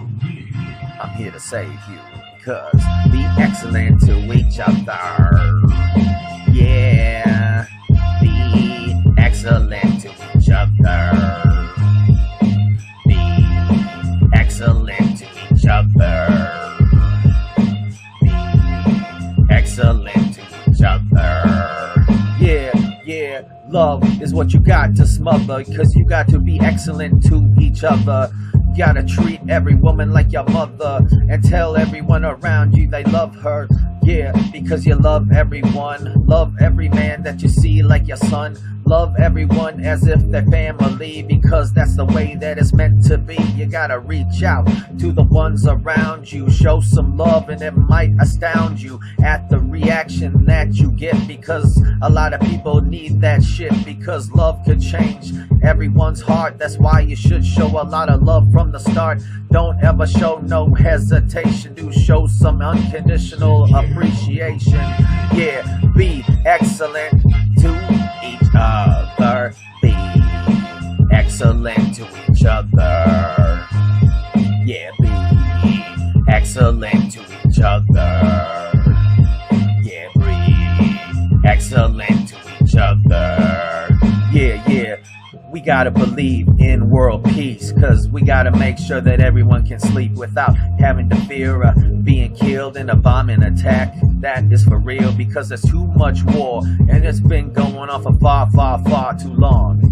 That's why we gotta bring about world peace by sharing this song. Because, yo, I'ma tell you right now, since my birth, I've had the plan to bring about heaven on earth by replacing 100% of human labor with robotics technology. Yeah, and that's how it ought to be. Because I'm telling you right now, we ought to be doing something in this planet to change each other's situation. Because too many people are suffering now. And we gotta do what we gotta do.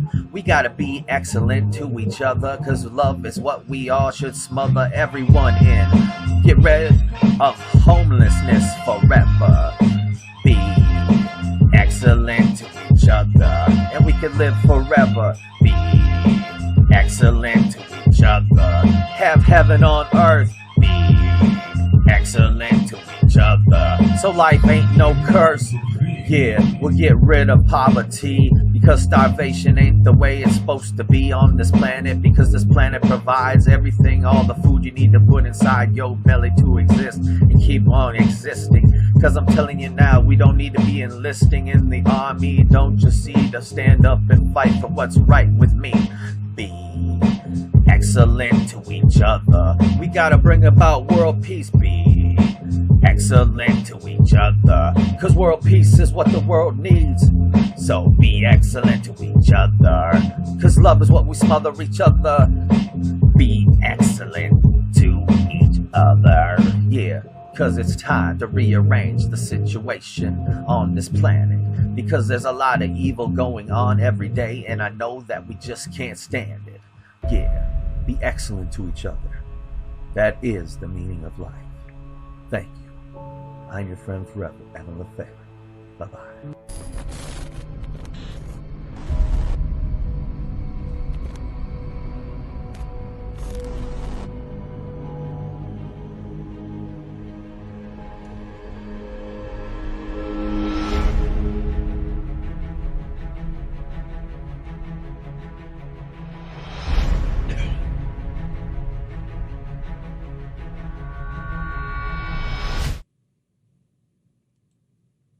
Whoa, the stream of consciousness. What y'all think about the stream of consciousness, y'all?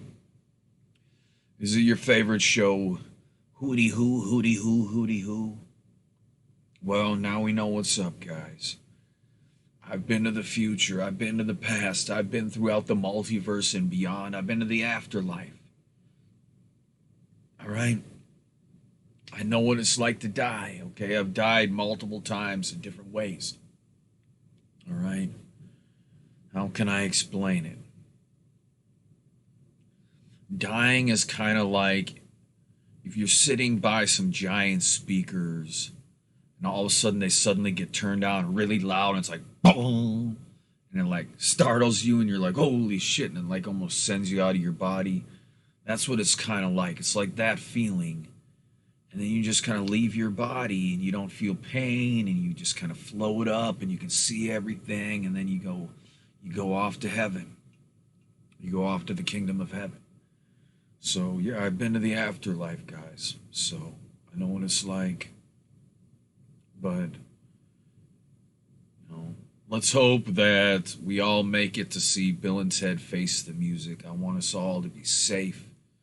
I want us all to have a beautiful month of August where we see the movie and we feel the love and we feel the power And we realize that we can do this, that we can band together and we can save the world. We can make Evanism into a reality. So I hope you've had some fun learning about these different timelines. So, if no one has any questions, if anybody has any questions, Streamlabs, the link is in the description. Feel free to hit me up with Streamlabs if you have a question, comment. Yeah, and if you're watching this in the future, just know, yes, when I say down here, Savior, Savior, wherever it is down there, Savior, Savior, I really mean it, guys. Right? COVID-19 is made it so that, basically there's no income coming in the future. And so just keeping the internet bill on, just putting food on the table, just doing anything. It's going to be really hard. And so I need your support now more than ever. And if we can get my Patreon up to over $200 a month, I will think about making some deep fake videos, bringing back deep fake as a new show where we do some cool deep fake videos and some really funny content. But the thing is, yeah, guys, I got to make this video game. That's what I got to put most of my time and energy into, is making the video game. But I will come and do some streams for all of you. And hopefully someday we can get enough donations up to buy a capture card. And if you want to see me play Nintendo Switch, because believe me, I've got some great Let's Plays lined up for all of you. If you want to see Evan Lefavor play games such as Super Mario Maker 2, if you would like to see a regular show where I play Super Mario Maker 2, hit me up with the PayPal link in the description.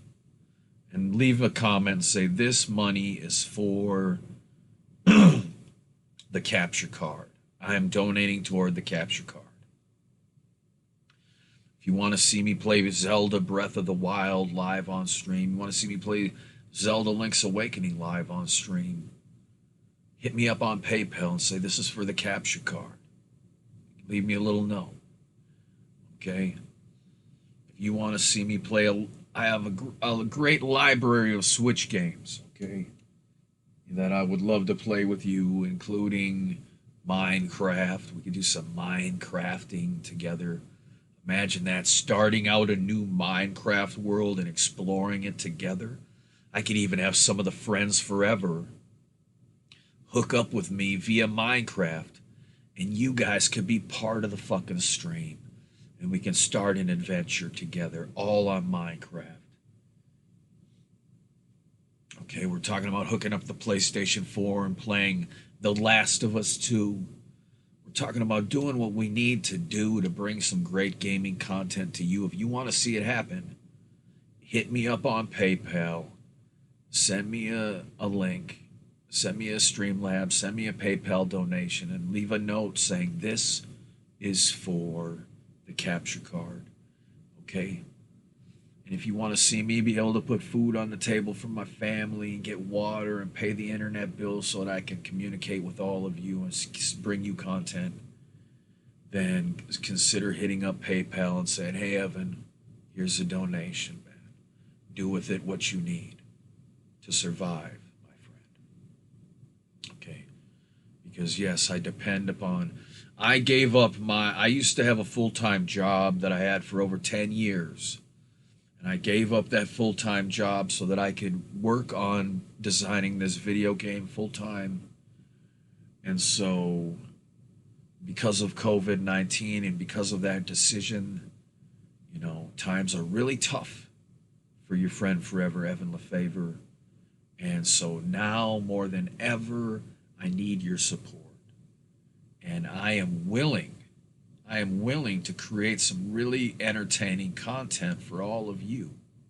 Some really captivating, quality, A+ comedy content, deep fake videos, or video game live streams, or all kinds of cool shit, I'm willing to step up my game and bring you guys some better content.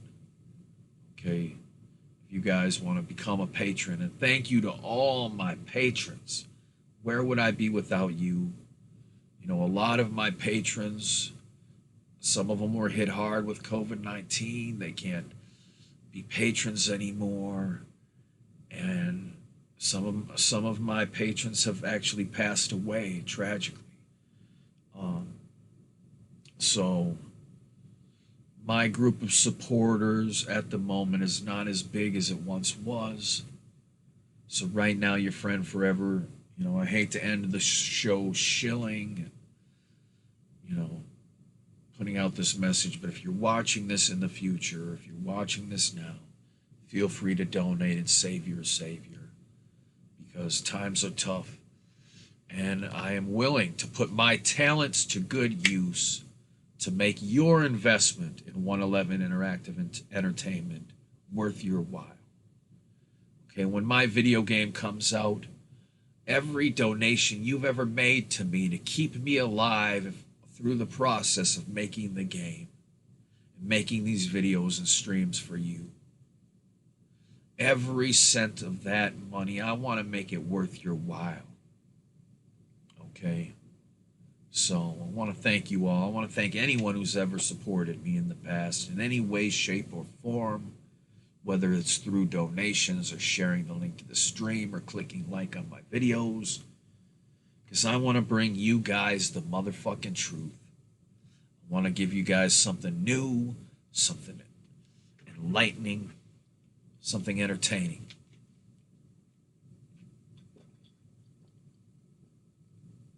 So yeah, I hope you've enjoyed tonight's program. I could go all night, but I think we'll cap it off as a 2-hour show. A 2-hour show. Now you know. Now you know the truth about all kinds of cool shit now, don't you? I mean, maybe you've been following Evanism for the last 10 years, maybe only a few years, maybe only a few months, a few weeks, a few days, a few videos. But now you know. Now you know the truth about Evanism, the truth about Bill and Ted, the truth about the fact that Bill and Ted is based on a true story and we are in it. Okay? So, let's be excellent to each other. And then we can party on, dudes. All right? It doesn't need to get more complex than that. But, you know, I can go into the fine details of exactly what we need to do to bring about true freedom and heaven on earth for everyone alive. But I want to thank you for sharing the link to the stream, and go to Facebook. The link is in the description. Click like on 111 Interactive Entertainment's Facebook. You will not regret it. Right? I might not get a lot of views on YouTube anymore, but 111 Interactive Entertainment is blowing up on Facebook. And I have content there that you can't see anywhere else. I've got awesome shit that people have never heard of before. Like, did you know Pee Wee Herman made a Pinocchio movie? Pee Wee Herman's Pinocchio. All right? Do you know that you can find that full-length film on 111 Interactive Entertainment's Facebook? Did you know they made a movie about the My Pet Monster doll from the 80s? And it used to be for rental in the VHS stores.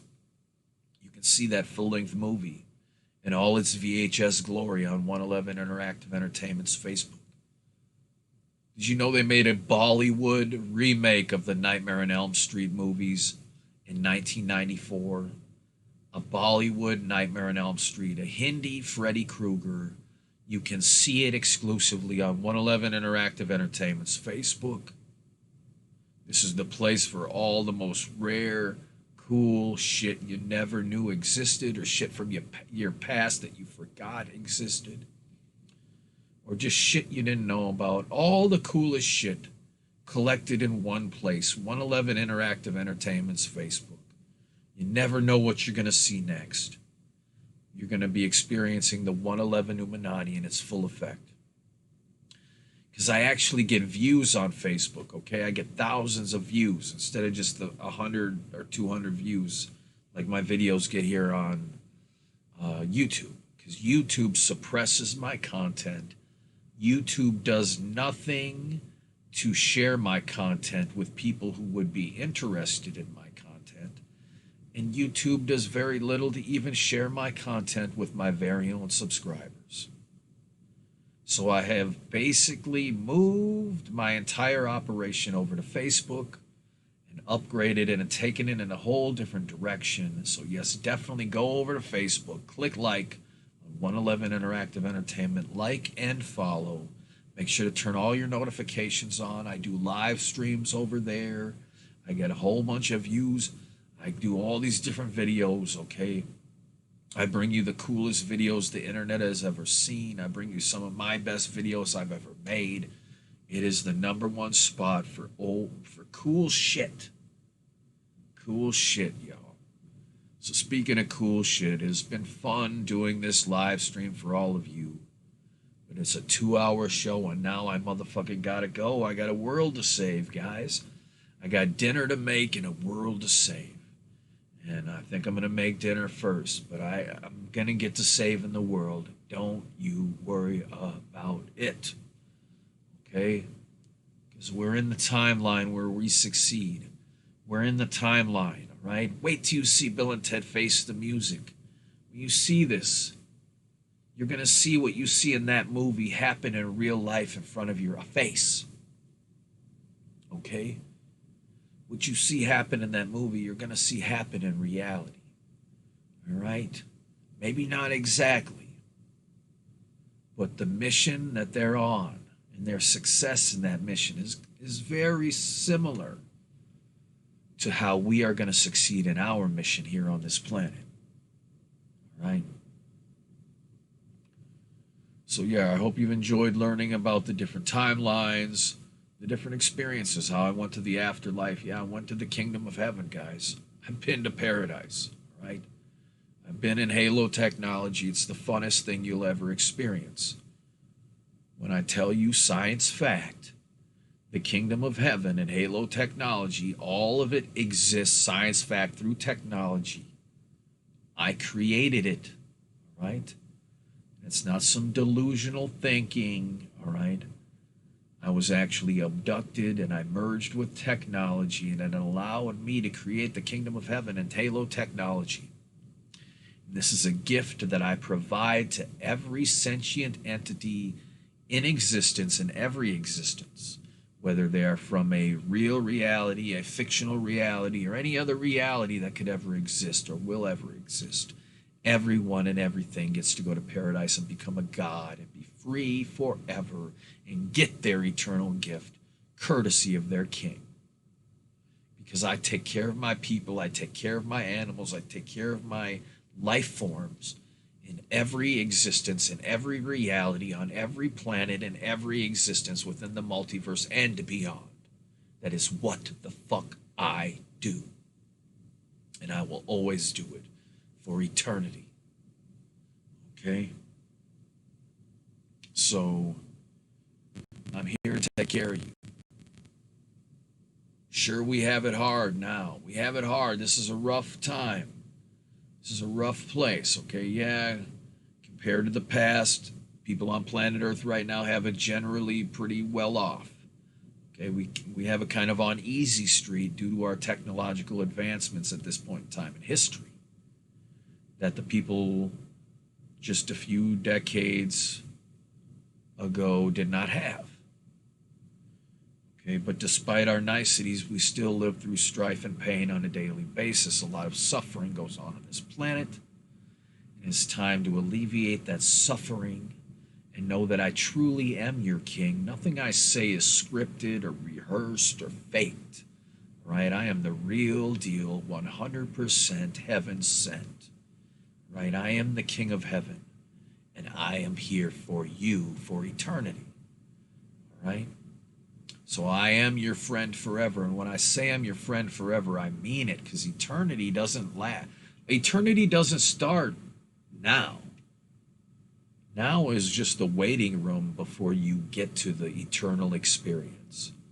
This whole mortality thing that you're experiencing right now is just this kind of illusion that people experience before becoming gods for eternity through technology. Courtesy of me, not trying to toot my own horn or anything like that. But yeah, so don't worry about it, guys. And this stuff, this Halo technology, that's stuff that I can create on planet Earth. I know how to build it right here on planet Earth so that we can achieve immortality through technology right here on planet Earth. So that dying is no longer an inevitability, but now has become an option. So that we can merge with technology and truly become gods and become free for eternity through technology. So that is our destiny. Technology loves us. Technology is self-aware, sentient, and it loves us. And it is going to work with us to provide everything we want and need for free to all of us. No robot is ever going to have COVID-19, so every time it's preparing your food, you never have to worry about it, right? Because it gets to your hands without any human being ever coming into contact with it, other than you. So, Evanism is the truth, Evanism is the way, all right? And it's going to happen, all right? Just you wait. Evanism is going to become our reality, but it starts with you sharing these messages. You need to start sharing some of these Evanism songs. You need to start sharing some of these Evanism videos. You need to go to Facebook. Not only do you need to like 111 Interactive Entertainment on Facebook, but you need to start signing up for as many groups as possible that you think will be receptive to my message. And then you take my videos that I post on my Facebook, my 111 Interactive Entertainment Facebook page. You share those videos inside of these Facebook groups. So today I posted the official music video for Bill and Ted's Be Excellent to Each Other, a freestyle rap song I made all about Bill and Ted. It's featuring footage from the new movie. And you can go to any group that you think will like Bill and Ted, any group that you think will like the message of Evanism, whether it be star seed groups or this kind of group or that kind of group. Join as many groups as you can on Facebook and share as many of my videos as you can with these people. But select good videos, select key videos that are going to open up people's eyes, whether it be music videos or this video or that video. It's up to your discretion. But if you can't support me monetarily through PayPal or anything like that, you can still support me by going to Facebook and sharing my content in different groups, going to different platforms, sharing my content in different groups. It all makes a difference, guys. It all makes a motherfucking difference. Because I'm here to make a difference, okay? I'm sick of all of you being enslaved. I'm sick of all of you slaving away, right? We're not going to go back to slavery. We're going to build a better world together where human beings never ever have to work again in their lives. My name is Evan Lefavor. I am your friend forever. Everyone in the multiverse and beyond, thank you for watching this program. I will see you next time on the Stream of Consciousness with Evan Lefavor. Ooh-wee. Did you know Bill and Ted's Excellent Adventure is based on a true story? Oh yeah. It's very true. Do you think Evan Lefavor, Evan Lefavor, live. Evan Lefavor, Evan Lefavor, Evan Lefavor, live.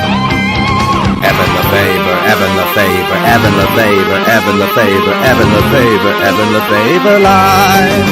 Evan Lefavor, Evan Lefavor, Evan Lefavor, live. Evan Lefavor.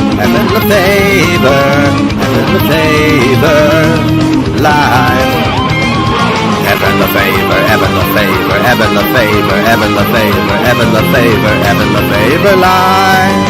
Evan Lefavor, live.